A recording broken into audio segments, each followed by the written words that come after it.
Here's something strange. In the spring of 2018, the United States voluntarily walked away from an arms control agreement that had taken 14 countries and nearly 2 years of nonstop negotiation to produce. The stated reason was that we were going to get something better. That was more than 6 years ago. Consider what we have now.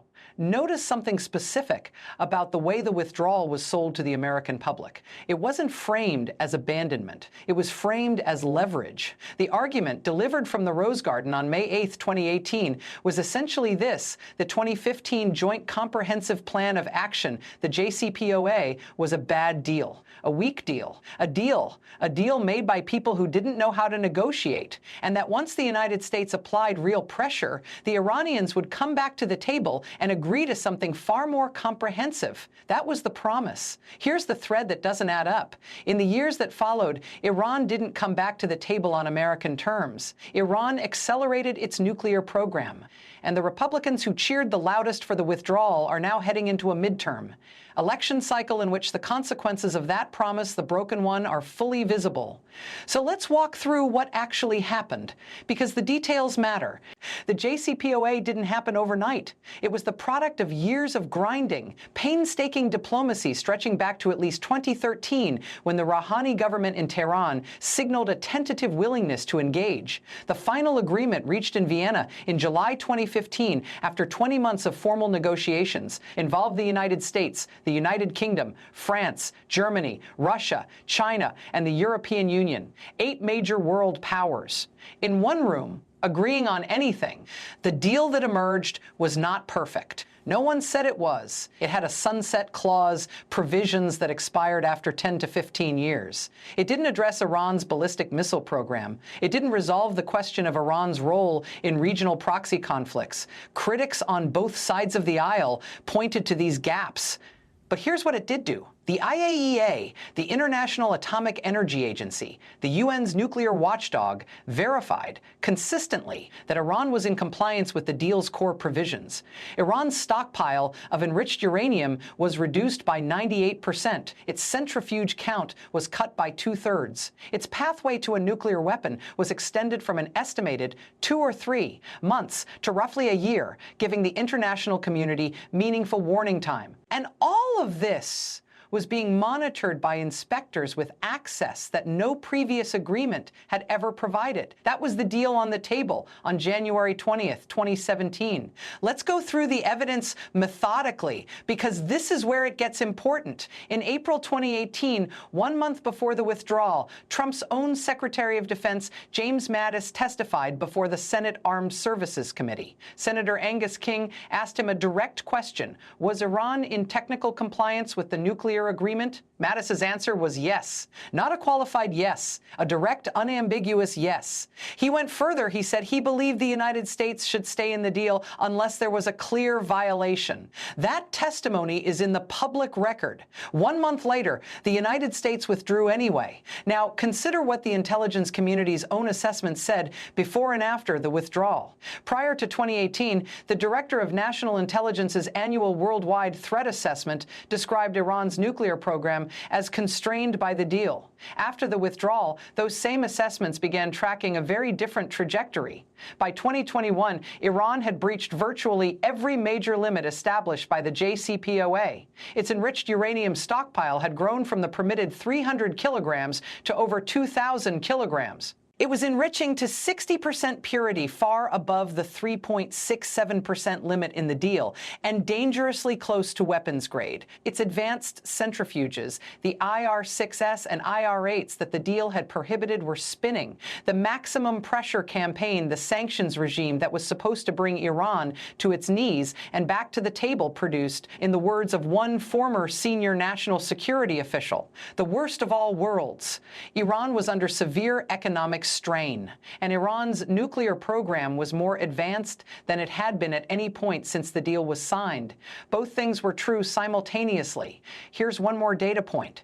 The Trump administration spent 4 years pursuing a better deal.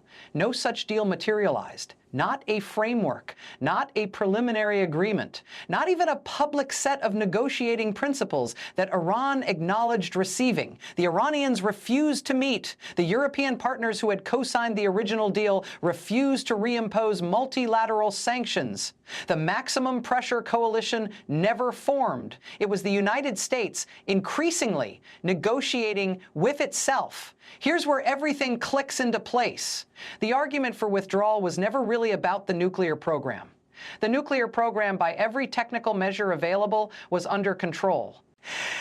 The argument was ideological, that the Obama administration had been weak, that weakness had been codified in the JCPOA, and that strength, properly applied, would produce better outcomes. This was the theory. The evidence now exists to test it. The theory was wrong, not arguably wrong, not wrong in hindsight, in ways no one could have predicted, wrong in ways that multiple senior officials, military advisors, and allied governments warned about in real time, on the record, before the withdrawal happened. The diplomatic capital required to rebuild the coalition that made the original deal possible took nearly 3 years to even partially reconstitute under the next administration, and even then, a return to full compliance was never achieved. What we got for withdrawing from a verified functioning arms control agreement was a more advanced Iranian nuclear program, a fractured Western alliance on the Iran file, and no agreements of any kind. That is the ledger,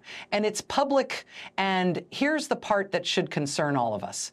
The Republicans who championed this withdrawal are now heading into a midterm election cycle in which the foreign policy consequences of the last 8 years are unusually visible to ordinary voters. Iran is closer to nuclear weapons capability than it has ever been. The international inspection regime that gave the world real-time visibility into Tehran's program is effectively suspended. The diplomatic relationships that took decades to cultivate were strained, in some cases broken, by unilateral action that produced no compensating gains.